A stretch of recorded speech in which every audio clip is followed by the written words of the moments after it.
14 నుంచి కొత్త రేషన్ కార్డులు సూర్యాపేట జిల్లా తిరుమలగిరిలో సీఎం ప్రారంభిస్తారు. ఉత్తమ్ 13 లోపు అప్లికేషన్ల పరిశీలన పూర్తి. ఈ నెలలోనే ఎస్ఎల్బీసీ టన్నెల్ పనులు పునఃప్రారంభిస్తామని వెల్లడి. కొత్త రేషన్ కార్డులు ఇస్తున్నారు కానీ అంతు లేకుండా ఇస్తున్నారు. ఎన్ని కుటుంబాలు ఉన్నాయి, కుటుంబాలకు మించి కూడా రేషన్ కార్డులు అంత ఘనం ఇచ్చిర్రు. నిజంగా మరి దీన్ని కూడా ఒకసారి పరిశీలించాలి. రేషన్ కార్డులు చాలామంది అప్లికేషన్లు పెట్టిరు, అంటే డబల్ పెట్టిర్రా. కొంతమంది ఎట్లా అంటే అటు ఊర్లలో ఉన్న వాళ్ళు ఊర్లలో పెడుతున్నారు, మళ్ళీ వాళ్ళే హైదరాబాద్లో వండుకుంటూ ఇక్కడ కూడా డబల్ అప్లికేషన్స్ ఉన్నాయి. అట్లాంటివి పరిశీలించాలి. కానీ నిజంగా ఇంత ఘనము అప్పులలో ఉన్న ప్రభుత్వం కూడా ఇంత చేస్తున్నదంటే ఇది గ్రేట్, చాలా ఒప్పుకోవాల్సిన విషయం.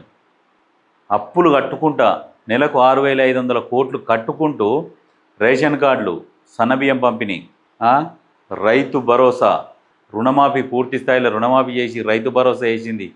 అంటే కొన్ని అన్నీ చేసుకుంటూ వస్తున్నదంటే నిజంగా చాలా గ్రేటు. కాకపోతే ఈ రేషన్ కార్డు విషయంలో మాత్రం కొంచెం చూసి నిర్ణయాలు తీసుకోవాల్సిందిగా కోరుతున్నాము.